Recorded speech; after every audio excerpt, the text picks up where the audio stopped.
खूप फॉर्म्युले जवळपास 10 ते 12 फॉर्म्युले आहेत. हे सगळे फॉर्म्युले ऑलमोस्ट आपले लर्न पण झालेले आहेत. जसे न्यूटन्स लॉ ऑफ ग्रॅव्हिटेशन आहे, एक्सेलरेशन ड्यू टू ग्रॅव्हिटीचा फॉर्म्युला आहे, बरोबर आहे, सेंट्रिपेटल फोर्सचा फॉर्म्युला आहे, त्यानंतर एस्केप व्हेलॉसिटीचा फॉर्म्युला बघितला आपण, न्यूटनचे 3 इक्वेशन ऑफ मोशन बघितले. आठवते सगळ्यांना? आठवते की नाही? हे सगळं आपलं झालेलं आहे. आजच्या लेक्चरमध्ये आपण काय बघणार आहे? तर आजच्या लेक्चरमध्ये आपण न्यूमेरिकल बघणार आहे, अनसॉल्व एक्झाम्पल. लक्षात सगळ्यांचं? जो बोलताना दिसेल त्याला मी पुढे बोलवणार आहे बरं का, उन्हाच्या ताई. तुमच्या दोघी जरा डिस्टर्बन्स असतं जास्त, व्यवस्थित लक्ष द्या, नाही तर पुढे बोलवणार आहे सॉल्व्ह करायला. आता सगळ्यांनी स्टार्टिंगपासून व्यवस्थित लक्ष द्यायचं.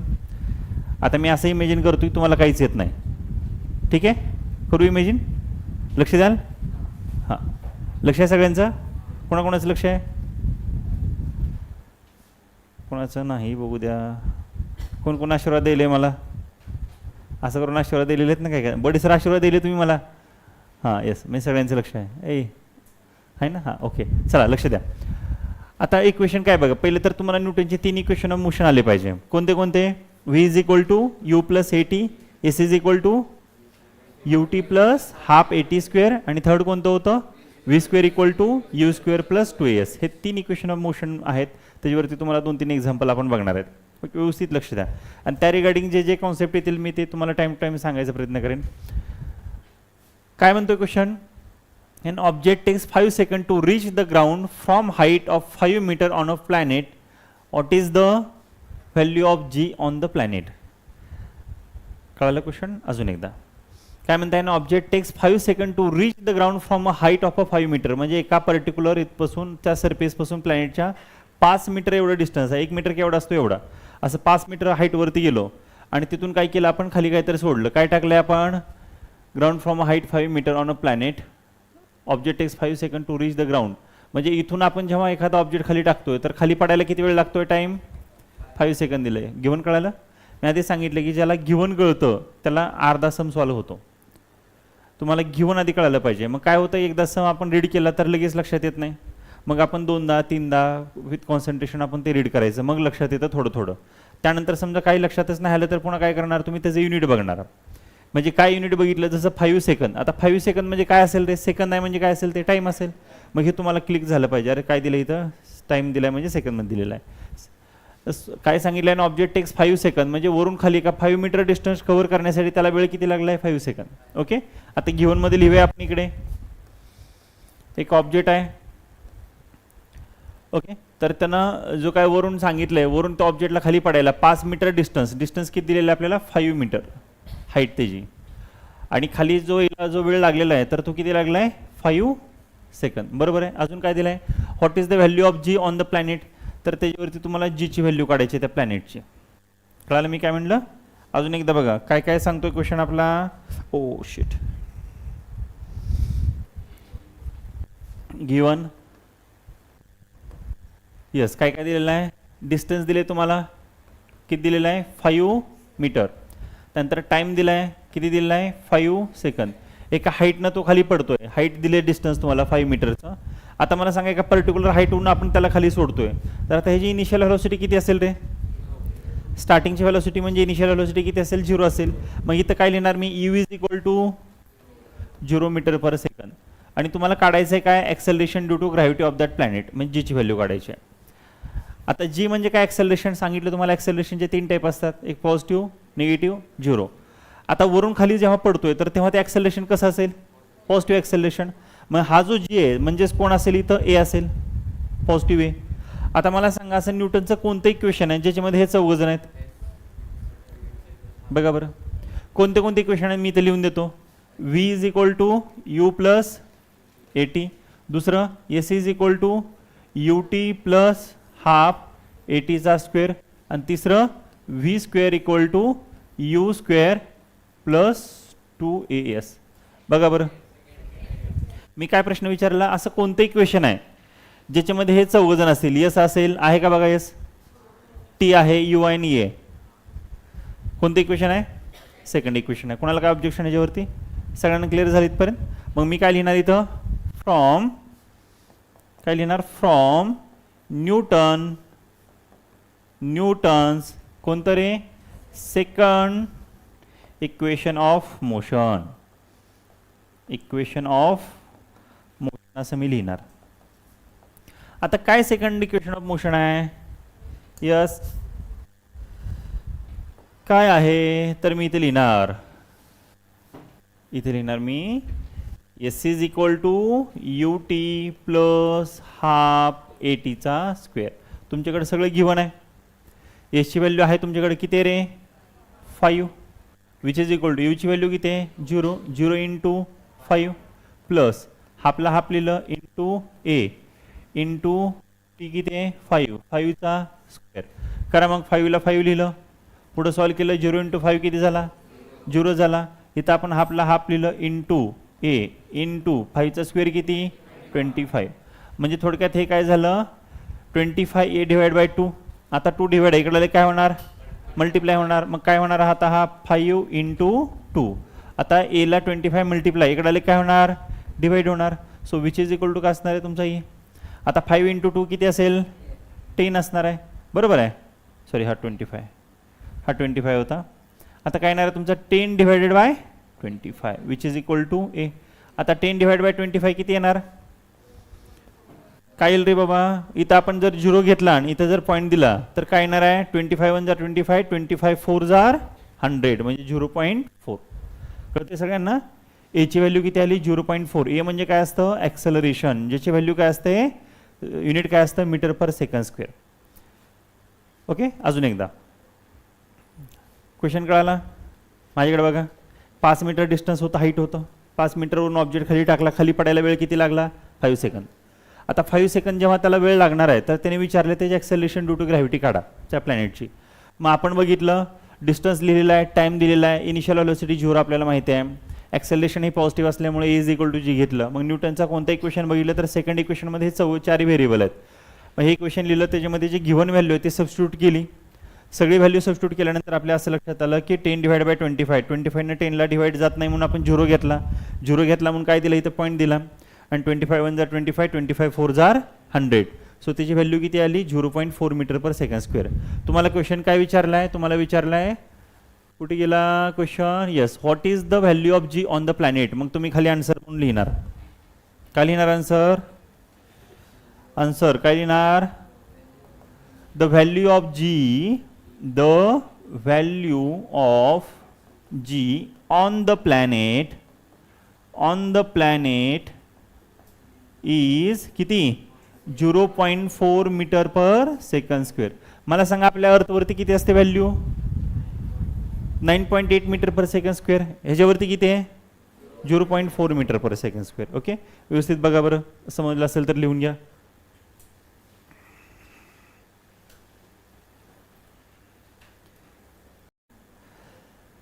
आता हा जो क्वेश्चन आहे तर हा असे क्वेश्चन बऱ्याचशा मुलांना आवडत नसतात. वर्ड इक्वेशन असं म्हणतो ना आपण त्याला. असे आले की मग बरेचसे मुलं मग त्याच्याकडे, कारण तेवढं कॉन्सन्ट्रेशनच नसतं आपल्याला समजून घ्यायचं, तेवढी एनर्जी तेवढं पेशन्स लागतात आहे ना. मग काही मोजकीच मुलं हे अशा टाईपचे क्वेश्चन सॉल्व्ह करू शकतात. ती शहाणी मुलं असतात, ठीक आहे, न पळणारी मुलं असतात. आता मी तुम्हाला एकदम व्यवस्थित शिकवणार. व्यवस्थित जी मुलं लक्ष देणार त्याला 100% समजणार. आणि नंतर आता जरी समजलं तर घरी जाऊन एकदा 2दा 3दा तुम्ही लिहा. मग ते लिहिलं तर तुमचं परफेक्ट होऊन जातं. समजल्याने येत नसतं, येण्यासाठी अजून भरपूर प्रॅक्टिस करावी लागत असते. आता हा क्वेश्चन बघा काय म्हणतोय. हे थोडंसं मिस्टेक झालं इथं. एम ए झालं, एम असा आहे वरती आणि ए खाली आहे. हा जो आहे ए, तर हा बेसला आहे, असा ए आहे खाली. ओके, एवढं फक्त त्याच्यामध्ये आहे. हे काय म्हणतं की 2 प्लॅनेट आहेत आणि दोन्ही प्लॅनेटचं त्यांनी कंपॅरिझन दिलेलं आहे. लक्ष सगळ्यांचं? लक्ष देत आहे? लक्ष देत आहे? खाली कोण बघताय? 2 प्लॅनेट आहेत, एक छोटी प्लॅनेट आहे, एक मोठी प्लॅनेट आहे. एका प्लॅनेटचं नाव आहे ए, दुसऱ्या प्लॅनेटचं नाव आहे बी. आणि ह्या 2 प्लॅनेटचं त्यांनी कंपॅरिझन दिलेलं आहे. आता काय दिलं बघा याच्यामध्ये त्यांनी? ते म्हणतात the radius of planet a is half the radius of planet b. म्हणजे ए प्लॅनेटची जी रेडियस आहे, रेडियस तर कळतं सगळ्यांना. आता प्लॅनेट बऱ्यापैकी आपण स्फिअर आहे असं कन्सिडर करतो, स्फिअर आहे असं कन्सिडर करतो. तर त्या स्पिअरला काहीतरी रेडियस आहे, जसं आपली अर्थसुद्धा स्पिअर असल्यासारखं आहे, थोडंसं वरून फ्लॅटन आहे, पण आपण ॲज अ स्पिअर म्हणूनच कन्सिडर करतो त्याला. मग ती जी पहिली प्लॅनेट आहे, the radius of planet a is half the radius of planet b. पहिली कंडिशन लक्षात आली सगळ्यांच्या?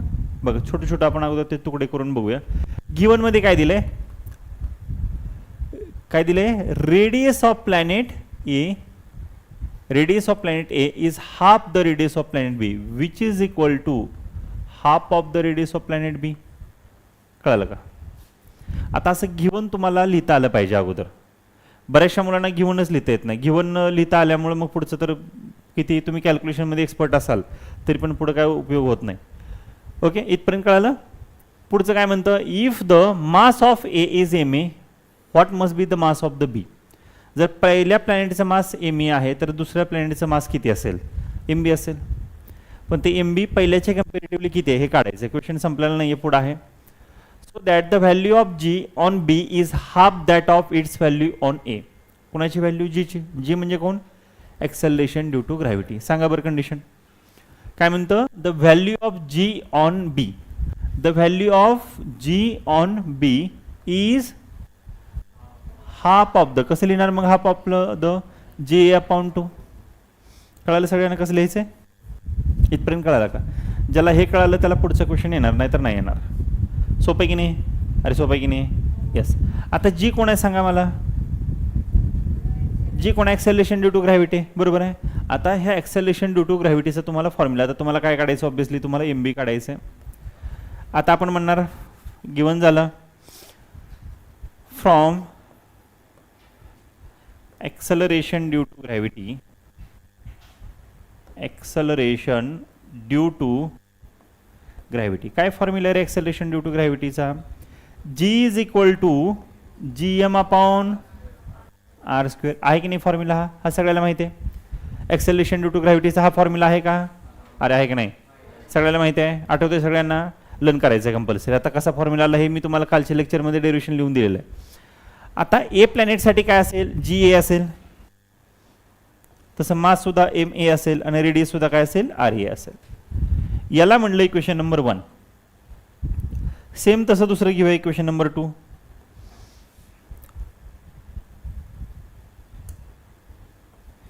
इथे लिहिलं therefore g B is equal to, काय फॉर्म्युला असेल सांगा बरं मला. हां, जी एचा फॉर्म्युला काढला, तसं जी बीचा सांगा, कॅपिटल जी, हां, एम बी अपॉन आर बी स्क्वेअर. कळालं का बी घेतलं, कारण प्लॅनेट बी साठी आपण बघतोय हा फॉर्म्युला. ए काय घेतलं, कारण प्लॅनेट ए साठी तो फॉर्म्युला बघितला. दोघांचं सेमच आहे, फक्त आता बाकीचं हे व्हेरिएबल होणार. याला म्हणलं इक्वेशन नंबर 2. आता पुढं काय काढायचं आपल्याला, एम बी काढायचं आहे, मास ऑफ द प्लॅनेट बी. मग काय केलं पुढच्या इक्वेशनमध्ये, हे इक्वेशन 2ला इक्वेशन 1 डिवाइड केलं. बघा बरं करून होतंय का, आपण लिहिलं डिवाइड इक्वेशन 2/1. म्हणजे 2 नंबरच्या इक्वेशनला इक्वेशन 1 काय करूया आपण, डिवाइड करूया. मग आता डिवाइड करत असताना कसं करत असतात इक्वेशनमध्ये, एल एच एसला एल एच एसनं डिवाइड करायचं असतं आणि आर एच एसला आर एच एसनं डिवाइड करायचं असतं. कळतं का नाही कळतं, एल एच एसला एल एच एसनं, म्हणजे कोणाला, ह्या जी ए, हा जो जी आहे तर जी एला कोण डिवाइड करणार, जी बी. नाही 2ला 1 करायचं आहे ना, हां, जी बीला डिवाइड कोण करणार, जी ए करणार, आणि बाकी ह्या टर्मला ह्या टर्मनं डिवाइड करायचं. मग लिहिलं आपण इथं लिहिलं मी देअरफॉर, हां काय असणार आहे, इक्वेशन 2/1 म्हणजे हा जी बी वरती लिहिला, g B divided by g A which is equal to, हा काय तुमचा रे, जी एम बी अपॉन आर बीचा स्क्वेअर होल डिवायडेड बाय, हां, जी एम ए अपॉन आर एचा स्क्वेअर. आता मी तुम्हाला फॉर्म्युला विचारणार, कोण उत्तर देणार, कोण उत्तर देणार, अरे सोपा फॉर्म्युला आहे, हां छान, तर देणार ना, a upon b divided by c upon d. Very good, छान, व्हेरी गुड बेटा. बस काय फॉर्म्युला आहे, ए अपॉन बी इंटू, आता हा वरती गेला काय असणार आहे, डी अपॉन सी. आहे का नाही, अरे असा फॉर्म्युला आहे का नाही, हे सगळं आठवत असेल तुम्हाला, मी टाइम लागेल ते फॉर्म्युले देतो. आता मग ह्याचं कसं होणार सांगा बरं, हा जी बी तर ॲज इट इज राहील, जी बी अपॉन जी ए हा ॲज इट इज राहिला. पुढं काय करू ह्याला मी, जी एम बी अपॉन आर बीचा स्क्वेअर इंटू आर एचा square upon G M A. आता काय होणार, कॉमन टर्म काय होईल, कोण कोण कॅन्सल होईल सांगा बरं मला, सांगा बरं, सांगा बरं, सांगा बरं, कॅपिटल जी काय होईल, कॅन्सल होईल. कॅपिटल जी काय असतं रे, युनिव्हर्सल ग्रॅव्हिटेशनल कॉन्स्टंट, त्याची व्हॅल्यू कॉन्स्टंट आहे, ती बदलणार आहे का? म्हणजे आपण जर प्लॅनेट ए घेतला तर याच्या ठिकाणी सपोज आपण काय घेतला, मार्स घेतला, मार्ससाठी पण जीची व्हॅल्यू सेमच आहे कॅपिटल जीची. आणि ज्युपिटर घेतला तर ज्युपिटरसाठी सुद्धा सेमच आहे. मग पुढं काय येणार, इथे लिहिलं there four g b upon g A which is equal to, आता सिमिलर टर्म म्हणजे रेडियस एकत्र करा, मास एकत्र करा. इकडे काय येणार आहे, m A upon sorry m b a ना, हां m B upon M a into R एचा स्क्वेअर अपॉन आर बीचा स्क्वेअर. एक फॉर्म्युला विचारणार, अजून कोण उत्तर देणार, कोण देणार उत्तर? एक फॉर्म्युला विचारणार मी. यस, कोण देणार? कोणी पण द्या,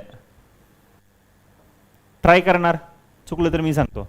यस, सोपं आहे दादा, सांगतो तू सांगतो. Yes, a square upon b square which is equal to,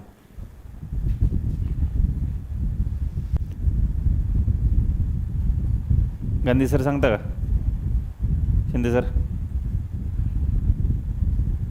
अरे लहानपणी झालेले तुम्हाला फॉर्म्युले. हां व्हेरी गुड, ए अपॉन बी ब्रॅकेटचा स्क्वेअर. बसा, काय फॉर्म्युला आहे हा, ए अपॉन बी ब्रॅकेटचा स्क्वेअर. अरे आहे की नाही, अरे आहे का नाही, आठवते की नाही आठवतंय? कुठे तर लिहून घे हे फॉर्म्युले, मी जे सांगतो ते, हे टेक्स्टबुकमध्ये दिलेले नसतात. आता हे असं इमेजिन करतात, तुम्हाला सगळं येतं हे फॉर्म्युले, आणि त्यानुसार पुढचं कॅल्क्युलेशन असतं. ह्यालाच बेसिक असं म्हणतात. ते म्हणतात ना ह्याचं बेसिक लय स्ट्रॉंग आहे, बेसिक लय वीक आहे. ते वीक म्हणजे असंच असतं, ज्याला असले फॉर्म्युले येत नाहीत मग त्याला पुढचं कॅल्क्युलेशन पण जमत नाही. मग पुढचे कॅल्क्युलेशन केल्यानंतर आपण विचार करत बसतो, हे कसं काय आलं, हे कसं काय आलं, आहे ना. मग त्यामुळे असे फॉर्म्युले तुम्हाला आले पाहिजे. आता मला सांगा ह्याला कसं लिहू मग मी पुढे, विच इज इक्वल टू काय लिहू सांगा बरं याला. याला मी ते लिहिलं M B upon M A, इथं ॲज इट इज लिहिलं, इन टू, याला कसं लिहिणार मग, कोण सांगतंय? तू सांग दादा. आता मग सांगितलं फॉर्म्युले ते इम्प्लिमेंट कर. कसं करणार मी, हां सांग ना दादा तू, आता उठलेला. काय होता, ए स्क्वेअर आपण बी स्क्वेअरला काय लिहिलं आपण, ए अपॉन बी ब्रॅकेट स्क्वेअर लिहिलं. मग ह्याला कसं लिहिणार, R A upon R B ब्रॅकेटचा square. कळते सगळ्यांना, कळते का? असं मॅथमॅटिक्स अप्लाइड करायचं असतं, हे तुम्हाला आलं पाहिजे. बस बेटा पुढं. आता इथपर्यंत आपलं सगळं झालं. आता आपण काय लिहिलं, फ्रॉम गिव्हन लिहूया. फ्रॉम गिव्हन म्हणजे गिव्हनमध्ये काय दिलं आहे, रेडियसला काय लिहिलं आहे, जी बीला काय लिहिलं आहे, हे सगळं आपण त्याच्यामध्ये टाकूया. पहिलं काय होतं रे आपलं होतं इथं बघा, जी बी अपॉन जी ए. पण जी बीची व्हॅल्यू किती आहे, अरे जी बीची व्हॅल्यू किती आहे, जी ए अपॉन 2. मला इथं लिहायचं नाही, जी बी अपॉन जी आहे ना माझं, पण इथं मी लिहिणार फ्रॉम गिव्हन. इथं लिहिणार मी, कुठून आलं म्हणून नका, मी इथं लिहिलं ऑलरेडी फ्रॉम गिव्हन. काय फ्रॉम गिव्हन आहे, जी बीच्या ठिकाणी काय टाकणार आहे मी, जी ए. इथं होतं ना जी बी अपॉन, इथं होतं ना आपलं जी बी अपॉन जी ए. तर हा जो जी बी आहे, तर ह्या जी बीच्या ऐवजी टाकलं मी जी ए अपॉन 2 आणि divide by g as it is लिहिलं. काय त्रास कुणाला, g A as it is आहे, फक्त हा जो जी बी होता, तर जी बीच्या ठिकाणी गिव्हन जी कंडिशन दिली आहे मला, काय दिली होती, the acceleration due to gravity of the planet B is half of the acceleration due to gravity of the planet A. हे दिलेलं आहे मला, तेच मी इथे इम्प्लिमेंट केलेलं आहे. पुढं आता हा M B upon M A as it is लिहिणार आहे, M B upon M A असं लिहिलं. इन टू हा काय रे, आर एची व्हॅल्यू काय बघा, बघा तिकडे काय दिलेलं आहे, आर बी अपॉन 2 आहे का, R B upon 2 as it is लिहिलं, आणि हा R B as it is लिहिलं मी इथं. ह्या ब्रॅकेटचं काय असेल, स्क्वेअर असेल. पुढं काय करणार सांगा बरं, काय करणार सांगा बरं. यस, सिमिलर टर्म कॅन्सल करणार. कोण कोण आहेत सिमिलर, जी ए जी ए. इथं काय कॅन्सल करणार, आर बी आर बी. मग पुढं काय येणार आहे, 1 upon 2 which is equal to m B upon M a into m B upon M a into ब्रॅकेटमध्ये 1/2 स्क्वेअर. कळतं इथपर्यंत? मी तुम्हाला एकदम असं छोटं करून सांगतो, एकदम सोपं, काहीच विचार करायची गरज पडणार नाही तुम्हाला नंतर. नंतर तुम्ही काय एवढ्या स्टेप करत बसायची गरज नसते, तुम्ही कमी स्टेपमध्ये लिहिलं तरी चालतं. ओके, फक्त आता तुम्हाला समजण्यासाठी मी जास्त स्टेप सांगतोय. मग इथं काय येणार आहे 1/2 विच इज इक्वल टू हा MB अपॉन MA. आता मला सांगा 1/2 म्हणजे 1चा पण स्क्वेअर आणि 2चा पण स्क्वेअर. 1चा स्क्वेअर किती असतो 1, 2चा स्क्वेअर किती 4. आता 4 डिवाइड इकडे आले काय होणार, म्हणजे इथं काय असणार आहे, इथं आता 4/2 असेल इकडे, बरोबर आहे. काय असेल हा 4/2, बरोबर आहे. हे पुढचं तर गेलं 1चा स्क्वेअर 1 1 मल्टिप्लाय केलं काय फरक पडत नाही, 4 होता इकडे आला. आता 2 1 जार 2, 2 2 जार 4, म्हणजे काय आला हा 2 इंटू आता MA डिवाइड आहे इकडे आले काय होणार multiply 2 into MA which is equal to MB. कळालं सगळ्यांना. That is we can write here MB is equal to twice of MA. आता तुम्हाला टेक्स्टबुकमध्ये दिलेलं असेल बघा हे answer, MB is equal to 2MA आहे का बघा बरं टेक्स्टबुकमध्ये. आता व्यवस्थित सगळं हे बघा. अजून एक बरीचशी मुलं कुठं मिस्टेक करतात बघा लिहिताना. मी तुम्ही जिथं कुठं बघितलं असेल जसं RA लिहिलाय, ए छोटा लिहिलाय खाली बेसला त्याच्या, है ना. RB छोटं लिहिलं आहे, हा GA हा छोटा त्याच्या बेसला लिहिला आहे. बरीचशी मुलं लिहिताना काय करतात RB असं लिहितात. असं लिहायचं आहे का नाही, B एकदम छोटा लिहायचा आणि खाली लिहायचा. प्रत्येक ठिकाणी लक्ष द्या, ती मिस्टेक करू नका. बघा एकदा समजून घ्या, नाही समजलं तर मला विचारा लगेच. आधी रीड करा, लिहू नका, वेळ देतो मी तुम्हाला, आधी व्यवस्थित रीडिंग करा, प्रत्येक पॉईंट समजून घ्या. कुठला पॉईंट नाही समजला लगेच विचारा, मी सांगतो. लिंक लावायचा आधी प्रयत्न करा. हो ह्याच्यामध्ये व्हॅल्यू ठेवली ना गिव्हनची, हा इथपर्यंत आलाय आपल्या, बरोबर आहे. आता GBची व्हॅल्यू काय होती बघ तिथं GA/2, मी काय ठेवली GA/2 आहे की नाही, G ॲज इट इज लिहिला. पुढं काय होतं RAची व्हॅल्यू आहे तुझ्याकडे RB/2 म्हणून फ्रॉम गिव्हन लिहिलं. म्हणजे फ्रॉम गिव्हन आपण ह्या वरच्या इक्वेशनला असं लिहू शकतो. ओके बघा 1 पण 2ला चालतं, पण शेवटी मग रेसिप्रोकल घ्यावा लागतो. असा इथं आला ना तू, मग त्यावेळेस रेसिप्रोकल घ्यावा लागतो. 1 2ला केलं तरी चालतं, 2ला 1 केलं तरी चालतं. आता मी काय केलं, मी काय विचार केला की आता MB वरती आहे, बरोबर आहे की नाही, न्यूमरेटरला आहे. आता मग मला MBची व्हॅल्यू काढायची आहे, मास ऑफ द प्लॅनेट B. मग मी न्यूमरेटर हे वरती येण्यासाठी काय केलं, इक्वेशन 2ला इक्वेशन 1 डिवाइड केलं. आता त्याच्यावेळी जर मला जर कुणाची व्हॅल्यू काढायची असती, जर MAची व्हॅल्यू जर मला काढायला सांगितली असती, तर मी काय विचार केला असता, तर MAला वरती ठेवायचं, MAला वरती ठेवायचं, मी MBला खालून डिवाइड केलं असतं. म्हणजे मी ती थॉट प्रोसेस माझी होती. आता तुम्ही तसं पण करू शकता, इक्वेशन 1ला 2 डिवाइड करू शकता, मग शेवटी रेसिप्रोकल काढू शकता. आता ह्याच्यामध्ये काय काय मुलं सांगतात बघा, शाळेमध्ये वेगळे शिकवतात, क्लासमध्ये वेगळे शिकवतात. असलं काय नसतं, सगळीकडे सारखं शिकवत असतात, सेम स्टेप असतात. फक्त आता स्टेप सांगत असताना तर एवढ्या स्टेपची गरज नाही, पण मी काय केलं तुम्हाला अजून सोपं करून सांगण्यास 2च्या ठिकाणी 3 स्टेप केल्या, 3च्या ठिकाणी 4 स्टेप केल्या.